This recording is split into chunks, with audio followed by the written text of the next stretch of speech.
Ok? Reiniciando nossa aula, nosso segundo tempo. Continuamos falando a respeito dos pronomes indefinidos. E o próximo é everywhere. I looked. A pronúncia é looked. Não é looked, não. Looked. Esse ele é silencioso também. I looked everywhere for my keys. Procurei por minhas chaves em todos os lugares. Aqui tem Flávio, a tela não está compartilhada, não. Ah, desculpa. Ainda bem que alguém me ajude aí, porque está sozinho hoje, está meio... Não, estamos junto. Meio complicado para mim aqui. Share. Meus assistentes hoje não vieram. Meus parceiros, né? Nem assistentes, não, meus parceiros. Todos estão vendo agora? Estão, né? Confirma aí, dá um sinal aí, quem puder.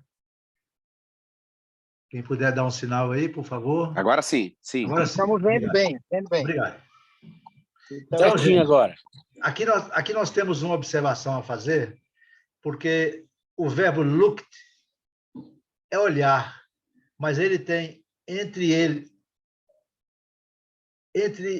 ele e a preposição tem um pronome. Aqui, no caso, procurar é o verbo look for. Só que entre a preposição e o verbo existe um pronome. Isso é possível, mas, na verdade, o verbo procurar não é looked, não. Procurei, não. É looked for. Tá? Também nós vamos falar sobre isso. Isso aqui, mais na frente, tem mais uma opção dessa. Esse é um phrasal verb, que é um verbo formado por duas palavras. Uma palavra e preposição. Uma palavra e uma preposição. Isso ocorre no inglês, é muito comum. Eles usam o verbo mais uma preposição e o sentido do verbo é totalmente modificado.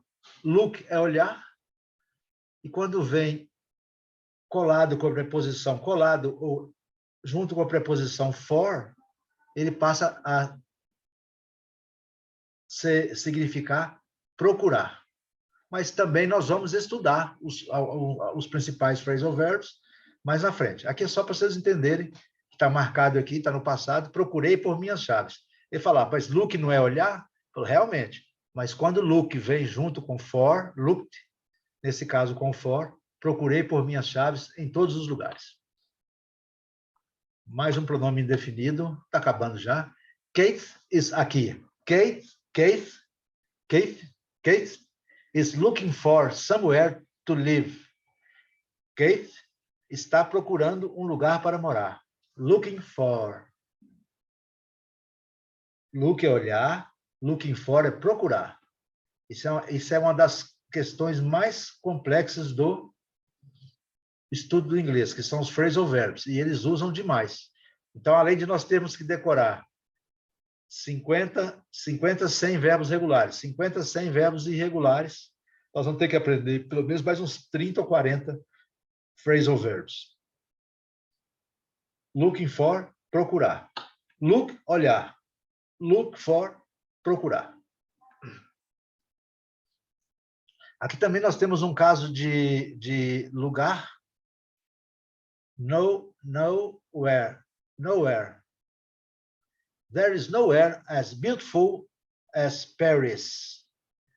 Aqui eu fiz uma marcação um pouco diferente. As beautiful as Paris. Porque essa formação as, um adjetivo, e também outro as, ele nos dá, em português, aquele sentido de tão quanto. E aqui eu fiz questão de colocar. There is nowhere as beautiful as Paris. Não há lugar tão bonito quanto Paris. Mas tem pessoas que não gostam, pode dizer, não há lugar tão feio quanto Paris. Certo? Não há lugar tão iluminado quanto Paris. Então, você, quando quer dizer tanto quanto, ou tão quanto, você usa essa estrutura, essa formação. As, um adjetivo, as novamente. There is nowhere beautiful, There is nowhere as beautiful as Paris. Não há lugar nenhum tão bonito ou tão feio quanto Paris. Ugly. Ugly é beautiful, é bonito. Ugly é feio. Não é o caso, né? Só para exemplificar. As, beautiful as. Agora, os pronomes interrogativos. Rapidinho também. Interrogativos é que fazem as perguntas, né? Serve para fazer perguntas. Who, quem? Who done it? Quem fez isso? Mais um verbo irregular, que é o verbo do, que é o verbo fazer, né? No passado, did, e no particípio, done. Quem fez isso? Who done it? Ou who did it? Quem fez isso? Ou quem tem feito isso, né? Que no caso aqui, e a gente pode usar as duas formas. Base form, do, fazer, did, passado, done, feito. O pronome who, quem? Quem comeu, quem bebeu. Whom. Quem, o qual. Whom shall we ask? A quem devemos perguntar? Shall também é um verbo modal, iremos estudar na frente. Ele sempre vem junto com outro verbo, ele nunca vem sozinho. Nesse caso aqui, como ele está perguntando, ele faz uma inversão com o pronome we. We shall ask. Devemos. Nesse caso, shall we ask está fazendo uma pergunta. Também nós vamos estudar na próxima aula já como fazer perguntas em inglês. Quero adiantar para vocês que, nesse caso, dos verbos modais e dos verbos auxiliares, a gente simplesmente inverte. I love. Quando você quer fazer uma pergunta, love I, eu amo. Quando quer perguntar eu amo, você faz a inversão. Você põe o verbo primeiro e o sujeito depois, ok? Mas vai ser estudado isso aí, vai ter uma aula específica para... A próxima aula vai ser estudado isso. Whose, de quem, o qual. Whose is this? De quem é isso? Bem simples, tá? Vamos ter muitas frases para estudar e aí nós vamos ter condições de entender melhor esses verbos. What? What é o famoso, né? What? O quê? What is that? O que é aquilo? What is that? O que é aquilo? Which? O quê? Que, qual, quais. Quando você pergunta com what, você não define o que. Você não define uma escolha. O which é irmão do what. Which. Ele é irmão do what, só que ele é para definir uma situação. What is your? Qual é o teu? O meu é vermelho, o meu é preto. Então, qual é o seu carro? Qual a cor que você gosta? Qual a cor que você gosta? What color? What is favorite color? What is your favorite color? Qual a sua cor favorita? What? Você usa o what, porque são centenas de cores, não define. Agora, quando eu vou usar which is your favorite color? Black or white? Qual a sua cor favorita, branco ou preto? Então, o which serve para definir uma escolha. Tá? Também nós vamos ter bastante perguntas sobre isso. Vão ser bastante perguntas sobre isso. Agora nós vamos falar dos reciprocal pronouns. Isso aqui não é muito... não faria parte do nosso curso, mas eu vou fazer só uma passagem rápida também. São 3 ou 4 só. É aquele famoso each other, um ao outro, uns aos outros, que nós temos como falar, né? Nós temos o costume de falar uns aos outros, né? Então, é o each other. My dog and cat love each other. Meu cachorro e meu gato amam-se uns aos outros, ou se amam, ok? Each other, que é essa função que nós temos no português, uns aos outros. Ou se amam uns aos outros, ou se amam um ao outro. Each other. On another. Já é mais formal, mas a mesma coisa, a mesma função do each other. uns aos outros. They all support one another. Eles todos se apoiam. Support é um verbo que significa apoiar. Todos eles se apoiam ou apoiam uns aos outros. Gente, aqui nós apresentamos um painel com alguns pronomes e suas traduções, apenas para efeito didático, uma coisa rápida. A gente vai aprofundar melhor isso na hora que formos fazer os nossos exercícios. É indispensável que as suas aplicações se deem dentro de seus respectivos contextos. É claro, muitos desses pronomes, eles têm um significado em um contexto e têm outro significado em outro contexto. Temos que ter esse cuidado. Aqui nós fizemos um quadro com os pronomes que nós estudamos. No caso reto, que são, no português, são subject pronouns, em inglês. Os casos oblíquos, que são os object pronouns, em inglês. Os possessivos adjetivos, os possessivos substantivos e os reflexivos, tá? Aqui não tratamos, aqui são somente os pessoais. Com isso, nós damos por encerrada a nossa aula de pronomes e, a partir de agora, eu quero fazer com vocês um exercício. Nós vamos fazer aqui uma leitura dos pronomes. Qual que é a minha proposta de exercício para vocês? Conforme eu disse para vocês, e Danilon hoje falou comigo que está tendo dificuldade, né, de tempo, mas a proposta para esse curso, independente se vocês vão conseguir ou não, a proposta desse curso são 3 horas de aulas semanais. Eu já falei isso ontem. 3 horas de aulas semanais e mais 5 ou 6 horas de dedicação dos alunos em tarefas diárias, como leituras, releituras, revisão dos vídeos, revisão das apresentações. Então, nós não vamos conseguir aprender simplesmente com uma pequena aulinha de 1h30, para que a gente aprenda, e é muito importante, gente. Essa questão dos pronomes aqui é muito importante, porque ela é a base de tudo. Pronomes e verbos é a base de qualquer idioma, que são as pessoas, os sujeitos das ações, os sujeitos que recebem as ações, os determinantes, aquilo, aquele, né?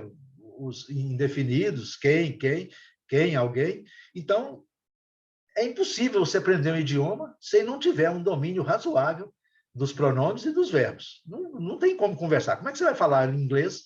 Então, eu quero uma coisa, eu quero comer, eu quero beber, eu quero dormir. Meu filho quer passear, meu filho quer viajar. Tudo, né? Meu carro é preto, meu carro é vermelho. Então, nós vamos precisar mesmo, não temos alternativa de aprender o idioma sem ter construído essa base. O que eu estou aplicando nesse curso, 100%, tudo que é passado aqui é o mínimo possível para a pessoa aprender o idioma. Se ela não souber esse mínimo, provavelmente ela vai ter dificuldade. Qual que é a minha proposta? É lógico que a pessoa vai para o exterior, ela tem mais facilidade de aprender, porque ela convive com o idioma, aprende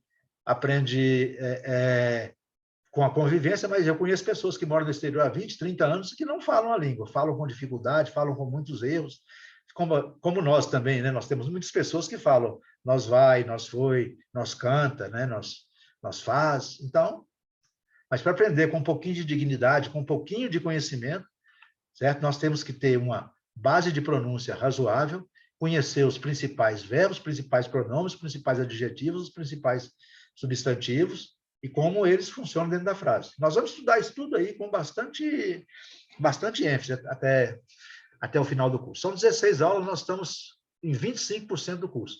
Falta 75% só. Então, nós já andamos bastante.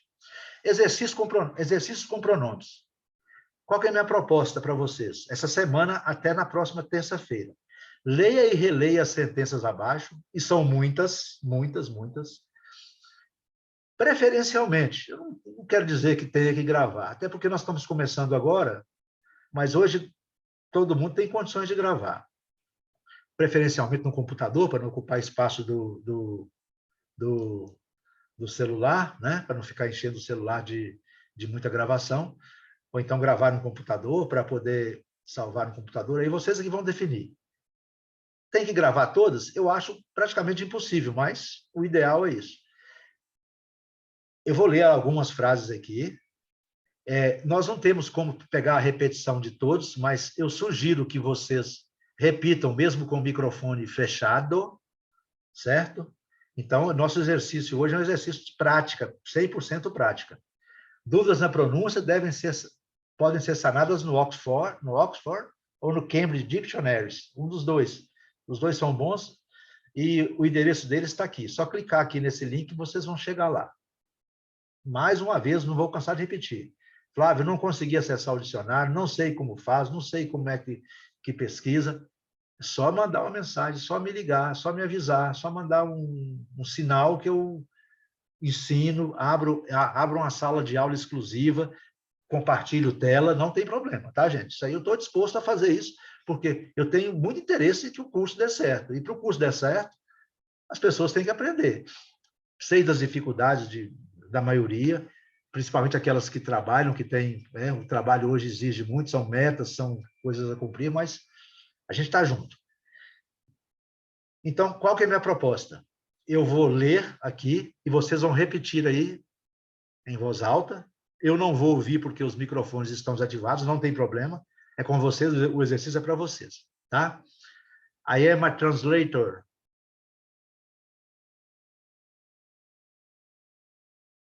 I am a translator. You didn't tell me you were traveling. Você não me disse que ia viajar. He works as a clerk. He works as a clerk. Ele trabalha como atendente. She bought a beach house. Ela comprou uma casa na praia. She bought a beach house. Comprou, bought é passado do verbo comprar. O verbo comprar em inglês é to buy. Buy, bought, comprar. Buy, bought, bought. It is very expensive. É muito caro. It is very expensive. It is very expensive. We will visit our grandmother. We will visit our grandmother. Visitaremos nossa avó. Pelo menos vocês façam aí um exercício de mentalização também, né? You guys have been working a lot. Vocês, garotos, né? Vocês têm trabalhado muito. Aqui ele omitiu garotos, mas you guys have been working a lot. Have been, tem, trabalhado. Muito. A lot é uma expressão que significa muito. Normalmente, eu respondo, agradeço, thanks a lot, que também significa muito obrigado. Flávio, é interessante do a lot que tem o a lot e tem a lot of, né? O a lot of, ou a lot of, como eles falam nos Estados Unidos, né? A lot geralmente encerra a frase, né? A lot of, ele exige um objeto depois. Eu comprei... A lot of é mais utilizado no meio. Exatamente. Eu comprei muitos livros. I bought a lot of books. A lot of books.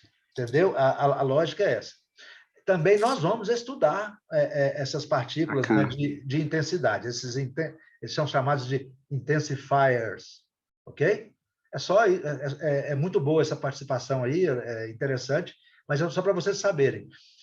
É uma expressão muito comum em inglês. Ele trabalha muito, então, ele trabalha, né, a lot, né? Então, é bastante interessante. Obrigado pela intervenção aí.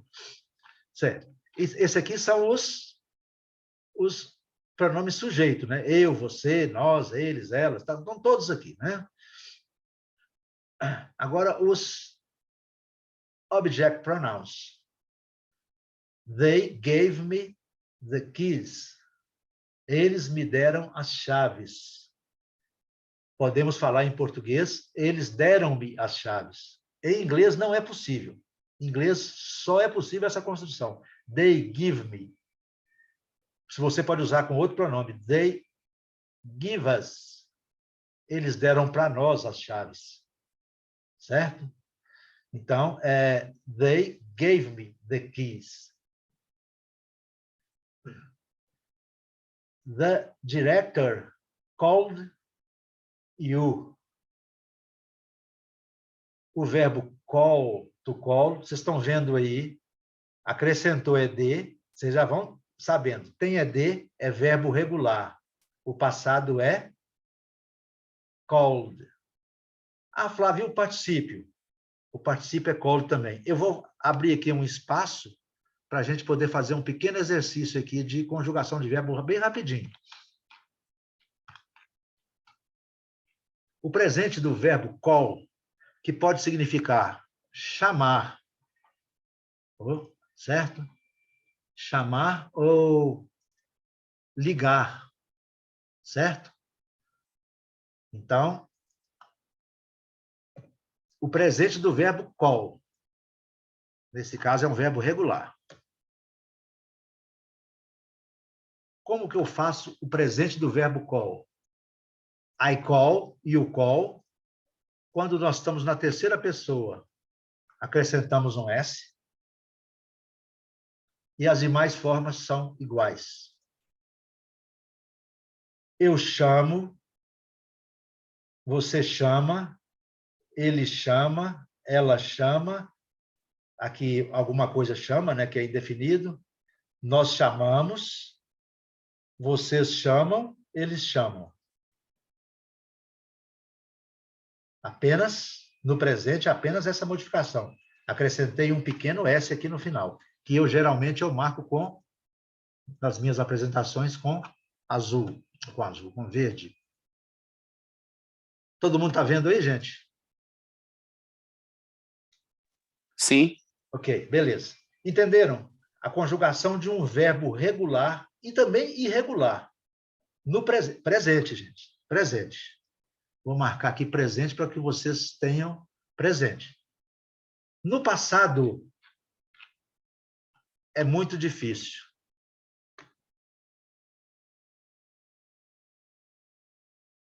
Basta que eu acrescente ed.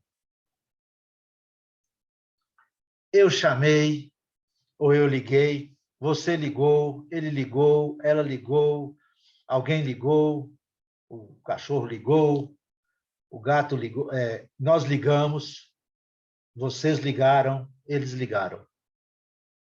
Passado do verbo irregular, gente, é só isso. Acabou. Basta que você acrescente ed ao final, está resolvido o problema. Ok? Muito fácil. O presente tem essa particularidade aqui, né? Acrescentar nas três pessoas a letrinha S. Pode ser S, pode ser alguma coisa, mas depois nós vamos explicar. Mas nesse caso é só o S. Alguns casos tem que fazer algumas pequenas modificações, mas eu vou explicar a regrinha depois. Agora, o passado do verbo regular é só isso aí mesmo, não tem problema. E o futuro, Flávio? O passado dos verbos irregulares não tem padrão.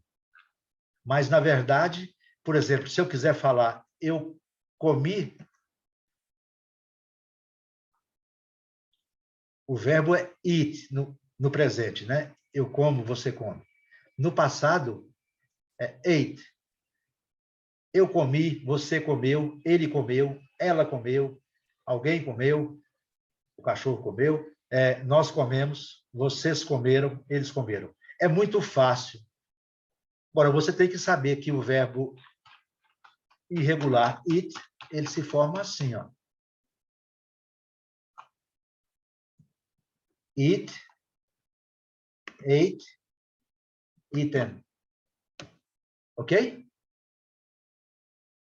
Como, de comer, né? Comi, comido.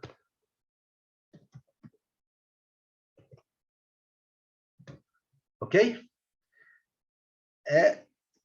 aqui nós teremos, é claro, nós teremos uma aula de conjugação de verbos, uma aula, mas eu já estou adiantando, porque isso aqui, à medida que a gente for vendo, já vai simplificando. Então, todos os verbos regulares, no presente, apenas acrescenta S, com algumas exceções.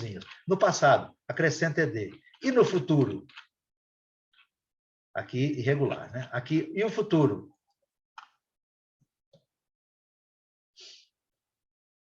Apenas acrescenta a partícula will. Só isso. Eu chamarei, eu ligarei, você ligará, ele ligará, ela ligará, nós ligaremos, vocês ligarão, eles ligarão. É mamão com açúcar. Isso é a parte mais... Só que vocês têm que saber que o verbo call é ligar ou chamar. Vocês não souberem, não adianta. Tá? Então, vocês têm que... Nós vamos dar as relações, nós vamos apresentar, vamos conjugar mais vezes, mas você já tem que ir preparando. Se você quiser ligar para alguém, eu quero ligar, eu ligarei para Flávio. I will call Flávio. Ok? I will call Flávio. Ligar para. Eu ligarei para Flávio. Ela ligará para Flávio. She will call. É igual. Não tem o que igualar. Nós ligaremos para Flávio. Eles ligarão para Flávio. Tudo igual. Acrescenta o will e o call. Call. É muito fácil, né, gente? Muito fácil. Então, eu não sei onde eu estava, mas estou voltando aqui. Aqui foi no... The director called you. A diretora ligou para você. Muito bem.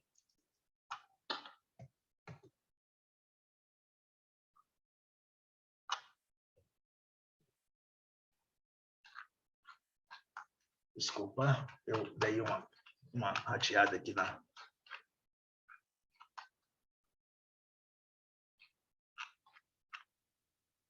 Aqui.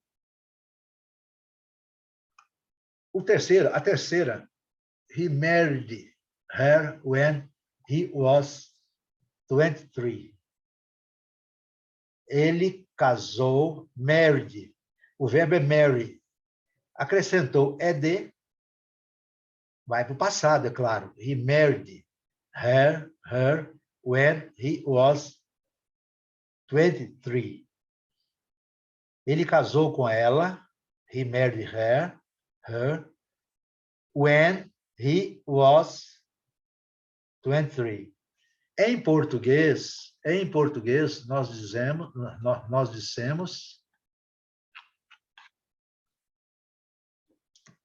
ele casou com ela quando tinha 23 anos. O verbo ter em inglês é have, to have. Mas, no caso, quando tratamos da idade, nós não usamos o verbo have. Nós usamos o verbo to be, que é o ser e estar. Né? Certo? Então, ele casou com ela when he was, quando ela era 23. É interessante, né? Quando ela era 23. Aqui você pode completar com 23 years old, mas eles encerram com 23, que quer dizer 23 anos. Então, muito cuidado. Nós erramos demais. Eu tenho 60 anos. Eu tenho 60 anos. Eu tenho 60 anos. Eu posso dizer I am 60. Pronto.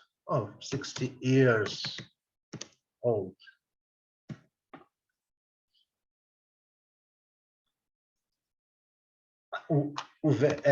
I am, eu estou 60 anos velho. a tradução, ou eu sou 60 anos velho. Essa é a tradução para em inglês. Essa é a estrutura da idade em inglês, não tem explicação para nós e nós temos que decorar, não tem outro jeito. When he was 23. Eu posso dizer, when I was 20.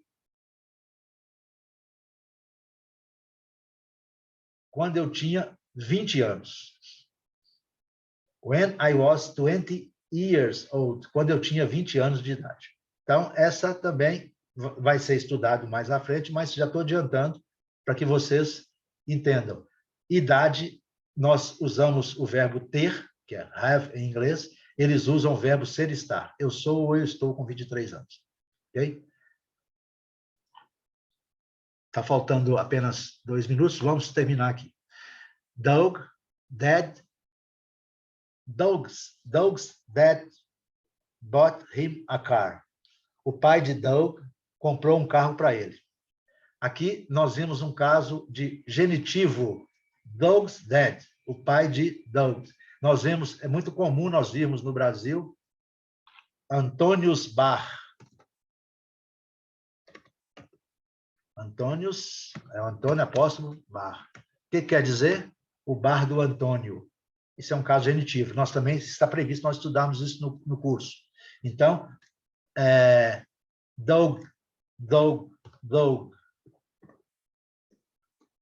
Doug's dad é o pai de Douglas, né? O Doug, sei lá. Ok, gente? Então, qual que é a minha proposta para isso? É que vocês releiam, treleiam, façam tudo. Se for possível, grave pelo menos 1 ou 2 frases dessa no celular ou no computador, se for possível. Eu vou cobrar isso de vocês? Não. Isso é interesse de vocês. Eu não posso, né? Não posso querer que vocês façam, até porque não vai haver acompanhamento. Nós somos todos já adultos para entender da nossa necessidade. Se nós queremos aprender inglês, nós temos que passar por essa situação. São muitos pronomes, são muitas frases. Nós só vamos aprender inglês lendo as frases, entendendo os contextos. Estão aqui. São centenas de frases. Os pronomes indefinidos, então, aqueles, né, anyone, então, são 37 frases, os relativos. Então, eu sugiro a vocês que leiam e releiam.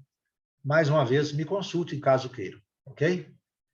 Agradeço a todos, são 9 horas. Muito obrigado. Desculpa, eu dei essa aula aqui um pouco atordoado, começamos aí com alguns problemas técnicos.